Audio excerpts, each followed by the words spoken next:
কথা আমরা বারবার বলি, অত সহজ বিষয় কিন্তু নয়। যেখানে রাধা সেখানেই বাধা, বাধা না থাকলে রাধা হবে না। হবে বাধা না থাকলে রাধা হবে? ধারা হয়ে যাবে, সাধারণ হয়ে যাবে। স্বাভাবিক সাধারণ হয়ে গেলে সেটা কিন্তু রাধা নয়।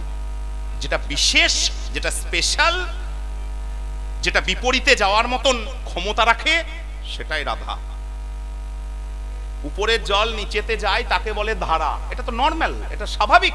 উপরের জল সবসময় ডাউনেই যাবে, নিচেতেই যাবে, একে বলে ধারা। কিন্তু নিচের জল যদি উপর দিকে যায় তাহলে বানানটাও পাল্টে যাবে। এমনই ছিল ধয়াকার রয়াকার, উল্টে যাবে। কিন্তু একটা প্রশ্ন রইল, নিচের জল কি উপরে স্বাভাবিকই যায়? উপরের জল নিচের দিকে ডাউনে এমনিতেই যায়, এটা নিয়ম, প্রাকৃতিক নিয়ম। কিন্তু নিচের জল কিন্তু উপর দিকে যাবে না। যাওয়াতে গেলে দুটো জিনিস করতে হবে, প্রথমে বাধা, তারপর যন্ত্র। আমরা এইটাই অন্য জায়গায় আলোচনা করি, আমার কথা নয়, সাধু কথা। প্রথমে জলকে বাধা দিতে হবে, মানে এক জায়গায় সংরক্ষণ করতে হবে। জল যদি বয়ে চলে যায় তাহলে উপর দিকে উঠবে না। তাহলে প্রথমে বাধা, না বলতে শিখতে হবে। যেমন কলি তেমন চলি, তাহলে ভেসে যাবে। প্রথমে না বলতে শিখতে হবে, বাধা। তবুও উপর দিকে জল যাবে না, তার লাগে যন্ত্র লাগে। 4 তলা 10 তলা 20 তলা 50 তলায় জল তুলতে গেলে পাম্প, সাবমার্সিবল লাগে বা পাম্প লাগে, যন্ত্র। আমাদের মনের গতি হচ্ছে তরল, চট করে খারাপ জিনিসে, চট করে সাধারণ জিনিসে আসক্ত হয়। মনকে খারাপ জিনিস থেকে টেনে উপর দিকে তুলতে গেলে প্রথমে না বলতে শিখতে হবে। তবুও মন উপর দিকে যাবে না, নিচে যাওয়ার জন্য ছটফট ছটফট করবে, উপচে পড়বে। তখন লাগবে জলের বেলায় যন্ত্র আর মনের বেলায় মন্ত্র। নিতাই গৌর হরি হরি বল। কাকে বলে মন্ত্র? মননাথ ত্রায়তে যস্মাৎ সমন্ত্র পরিকীর্তিত। মন্ত্র বলে কাকে কীর্তন করা হয়, বলা হয়? মননাথ ত্রায়তে যস্মাৎ। যে শব্দ উচ্চারণ করলে, যে শব্দকে আশ্রয় করলে মনটা ত্রাণ পায়, মননাথ ত্রায়তে যস্মাৎ, তাকে বলে মন্ত্র, সমন্ত্র পরিকীর্তিত। তাহলে যেখানে বাধা, সখীগণ লইয়া রায় সাজিতে বসিল, হেন কালে কুটিলা আসি, সম্মুখে রুখিয়া দাঁড়ালো। পরিচয় আপনাদের কাছে দিতে হবে না। বউ, আরে এই বউ, দীর্ঘ 100 বছর ধরে যে সাজেনি, সে আজকে সাজতে বসেছে। তার মানে কতটা মারাত্মক বুঝুন। সেও তো সঙ্গে আছে, সে জানে গতি খুব খারাপ, ভয়ে চিৎকার করছে, বউ, এই বউ, এই 3 সকালে ভোরবেলায় সাজতে বসেছিস কেন? কোনো উত্তর দিচ্ছে না। কথা বললেই কথা বাড়বে, ঝগড়া হবে, সময় পেরোবে। রাধারানী সেজেই যাচ্ছে, সেজেই যাচ্ছে। লো, তাহলে আমার কথাই হবে না? না, বেশ বেশ, দুদণ্ড দাঁড়াস, তারপর আমি দেখছি। দাদা রে, আরে দাদা, দাদা, দাদা ঘরে থাকার মানুষ নন। তিনি রাত্রি হলেই বেরিয়ে যান দূর দিগন্তে, বনের মধ্যে। মা ভবতারিণী হরিনেত্র নিবাসিনী সবারূঢ়ং মহাভীমং ঘোরদ্রষ্টবরপ্রদাং হাস্যযুক্তাং ত্রিনেত্রাঞ্চ কপালকর্তিকাকরাম মুক্তকেশিং ললজিহ্বাং পিবন্তিং রুদিরং মুদা চতুর্বাহু সমাযুক্তাং বরাভয়করাং স্মরেৎ।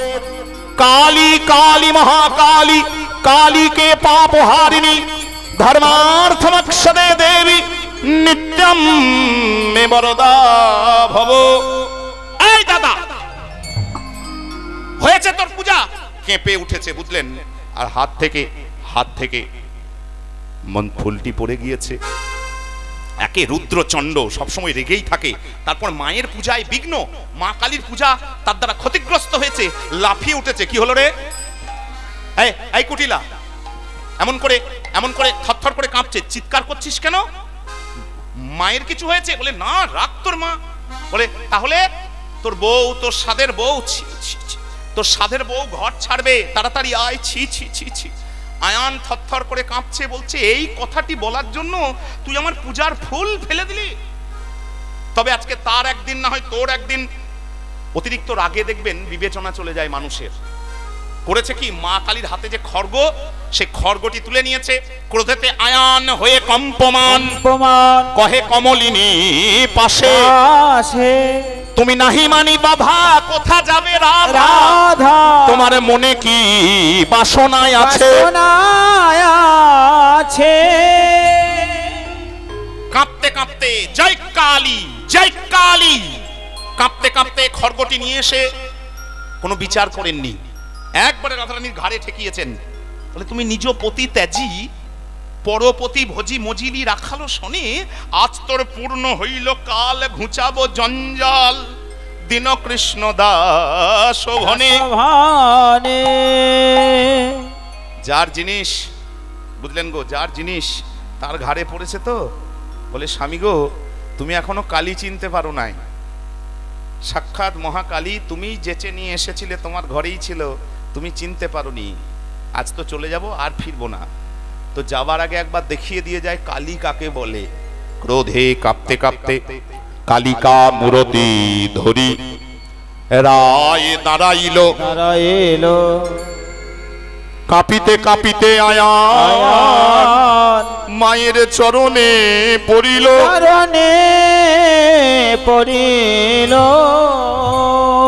সাক্ষাৎ মা মহাকালী হরিনেত্র নিবাসিনী ভগবতী মৃন্ময়ী রূপে পূজা করে এসেছেন। যার সাক্ষাৎ চিন্ময়ী মূর্তি সম্মুখে দর্শন করে বলে, মা গো, সত্যিই তোমাকে চিনতে পারি নাই, তবে আর তোমাকে ঘরে রাখতে পারবো না। যাবার আগে একটিবার তোমার চরণে রক্তপুষ্প দিতে চাই।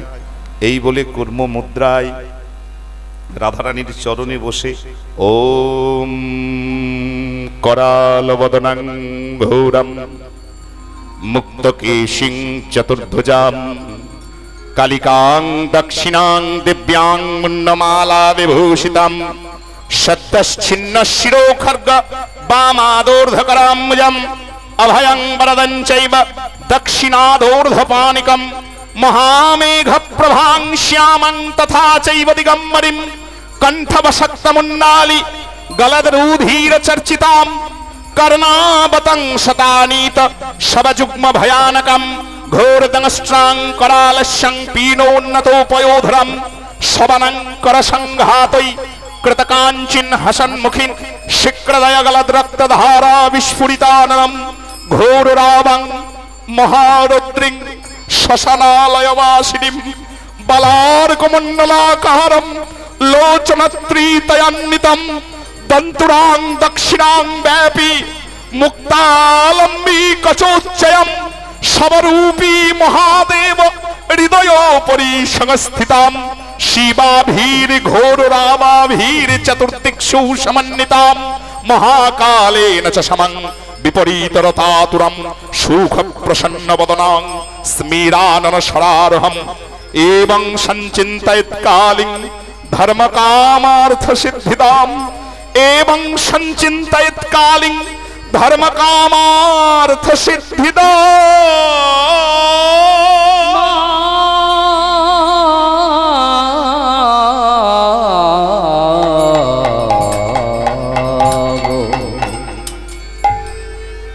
আয়ানের হল চৈতন্য বলে কিশোরী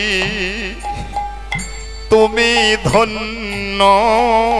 আয়ানের হল চৈতন্য বলে কিশোরী তুমি ধন্য। আমি চিনিতে না পারি তোমায় বলেছি কত কুবচন। চিনিতে না পারি তোমায় বলেছি কত কুবচন। আমি তখন চিনতে পারি নাই তখন রায় চিনতে পারি না রায়। ঘরণী রূপে আমার ঘরে ছিলে তখন চিনতে পারি নাই রায়। ধরণী রূপে আমার ঘরেই ছিলে তখনই চিনিতে রায়, পারি মাগো, নাই মা। এবারে ক্ষমদোষ মম কিশোরী জানিলাম গো ব্রজেশ্বরী ক্ষমদোষ মম কিশোরী জানিলাম ব্রজেশ্বরী। ওই শ্রীকৃষ্ণ গোলকেশ্বর আরে তুমি যে গোলকেশ্বরী শ্রীকৃষ্ণ গোলকেশ্বর তুমি যে গোলকেশ্বরী। তবে যেন নিদান কালে একবার দিও দেখা নিদান কালে একবার দিও দেখা। যেন শেষের দিনে দিও দেখা শেষের দিনে রাধে গো, দিও দেখা। সঙ্গে লইয়ে শ্যামল সুন্দর বিনোদ বাঁকা যেন শেষের দিনে দিও দেখা। শ্যামল সুন্দর বিনোদ বাঁকা। আমি যে মন্ত্র তন্ত্র জানি না নিতাই গৌর হরি হরি বল। বাঁকা মন্ত্র তন্ত্র জানি না গো শেষের দিনে দিও দেখা। আরে মন্ত্র তন্ত্র জানি যেন শেষের দিনে দিও দেখা।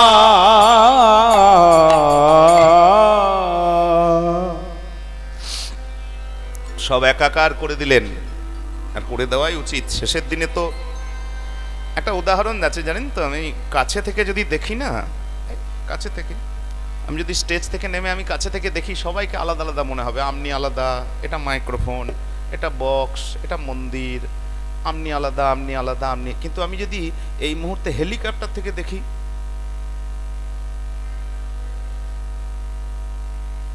2 কিলোমিটার উচ্চতা থেকে যদি আমি নিচের দিকে তাকিয়ে দেখি, আর কিছু আলাদা দেখব? সব একাকার হয়ে যাবে। আমাদের সাধনার যোগ্যতা নেই, আমরা খুব নিচু নজরে বিচার করি বলে আমাদের চোখে কালী আলাদা, কৃষ্ণ আলাদা, জগন্নাথ আলাদা, শিব আলাদা, রাম আলাদা, পৃথক পৃথক মনে হয়। আর যারা সাধনা করতে করতে সেই স্তরে পৌঁছেছেন, তাদের চোখে সব একাকার হয়ে গিয়েছে। আমাদের ঠাকুর রামকৃষ্ণের চোখে কিছুই আলাদা নাই, সব এক, সব একাকার। ওই জন্যই আশীর্বাদ করতেন কি, মা কালীর কৃপা হোক, একদম না, তোদের চৈতন্য হোক।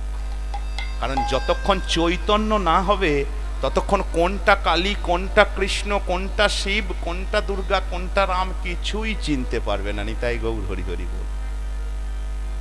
একাকার, সমস্ত কিছুই একাকার। এত জটিলতায় যাবেন না। আপনি বলেন শাক্ত বৈষ্ণব, কিসে ভেদ? আপনি মা কালীকে বলবেন নারায়ণী নমস্তুতে, একবারে প্রাইমারি মন্ত্র, সর্বমঙ্গল্য মঙ্গল শিবে সর্বার্থ সাধিকে শরণ্যে ত্রম্বকে গৌরী দিয়ে তা কি করে হয়? মুখে বলবেন শিবের স্ত্রী আর মন্ত্রে বলবেন নারায়ণী নমস্তুতে, মনে মুখে এক হচ্ছে? হচ্ছে কি? তার মানে এইখানেই জটিলতার জায়গা, এইখানেই একাকার হয়ে যাওয়ার জায়গা। শিবে বিষ্ণুতে কোনো ভেদ নাই, ওই জন্যই শক্তির মধ্যেও কোনো প্রভেদ নাই। কখনো ফর্মে তিনি শিব, কখনো ফর্মে তিনি বিষ্ণু, কিন্তু তার শক্তি দুটোই এক, নারায়ণী নমস্তুতে। নিতাই গৌর হরি হরি। অনেক কিছু জানতে হবে, অনেক কিছু যাদের পক্ষে জানা সম্ভব নয় তাদের কাছে প্রকৃত জনের সঙ্গ করতে হবে। আমি পড়াশুনো করতে জানি না, তাহলে আমি সেই রকম মানুষের সঙ্গ করব। এই যে শ্রী বিগ্রহের জগন্নাথ মূর্তি, জানতে হবে জগন্নাথ যে যন্ত্রের উপর জগন্নাথ স্থাপন হয়, পুরীর ইতিহাস আলোচনা করবেন, সেই যন্ত্রটা হচ্ছে ত্রিপুরা সুন্দরী যন্ত্র। ওই ছবি দিয়ে আঁকে দেখবেন, ওই বিভিন্ন আগেকার দিনে নিয়ম ছিল ভোজ্যপত্রে আঁকা, এখন বিভিন্ন রঙের গুড়ি টুড়ি দিয়ে বিভিন্ন যন্ত্র আঁকে। যন্ত্র, মন্ত্র এবং তন্ত্র, এই তিনেই ফর্মুলা আমাদের। তাহলে ত্রিপুরা সুন্দরী হচ্ছে শক্তির তন্ত্রের সবচাইতে বড় দেবী, শাক্ত দেবী। যদি আপনি শাক্ত বলেন, তাহলে সেই যন্ত্রের উপর জগন্নাথ প্রতিষ্ঠিত আছে, যিনি নিতাই চাঁদ। একবার ঐতিহাসিক প্রমাণ, তার গলায় 2-3টে জিনিস থাকতো। একটা থাকতো মাধবেন্দ্রপুরী, তার গুরুদেব মাধবেন্দ্রপুরী দেওয়া একটা হরে কৃষ্ণ নাম লেখা একটা পাললিক শিলা। মারাত্মক জিনিস, কিন্তু কথাটা সহজে বললাম, যখন সময় পাবেন, এখন আর ও আলোচনা করব না। ভাববেন, পাললিক শিলায় কিন্তু ছিনি হাতুড়ি চলে না, তাহলে ফেটে যাবে। পাললিক শিলার মধ্যে হরে কৃষ্ণ 16 নাম 32 অক্ষর মহামন্ত্র আপনা থেকে, এটা মাধবেন্দ্রপুরীর কাছে ছিল, যেটা নিতাই চাঁদ পেয়েছিলেন, যেটা এখনো আছে আমাদের আলাইপুর ঠাকুর বাড়িতে, নদিয়া কল্যাণীর দিকে আলাইপুর। আর কি থাকতো? একটা নীলকণ্ঠ শিব, বুঝে যান। আর কি থাকতো? একটা ত্রিপুরা সুন্দরী যন্ত্র। তাহলে শাক্ত, বৈষ্ণব, শৈব নিতাই চাঁদের গলায় এই বীরভূমের মাটির ছেলে একাকার হয়ে গেছে। ভেদ আপনাদের চোখে, ভেদ আমাদের চোখে। যেখানে প্রকৃত জায়গা আলোচনা করে দেখবেন, পড়াশুনো করে দেখবেন, অনুভব করে দেখবেন, সেখানে কোনো ভেদ নাই। সবার পথটাই কিন্তু এক জায়গায় গিয়ে পৌঁছাবে।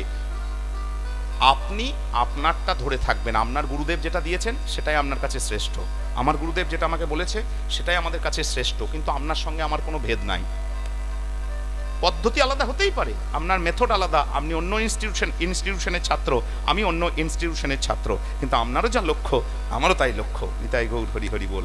এটাতেই সনাতন ধর্ম বিশ্বে সবচাইতে বৃহৎ, সবচাইতে আদি, আর যা সনাতন তার কোনো শেষ নাই। নিতাই গৌর হরি হরি বল। আপনি বললেই কি, আমি বললেই কি, অসুর আসবে, ওষুধ থাকবে, সনাতনের ক্ষতি হবে না। কিঞ্চিত আঘাত থাকবে, আঘাত তো থাকবেই, চিরকাল ছিল, আজও ছিল, ভবিষ্যতেও, অতীতেও ছিল, ভবিষ্যতেও থাকবে, কিন্তু সনাতন থাকবে। কোনো দ্বন্দ্ব নেই, কোনো পার্থক্য নেই, সব দ্বন্দ্ব ঘুচে গেল।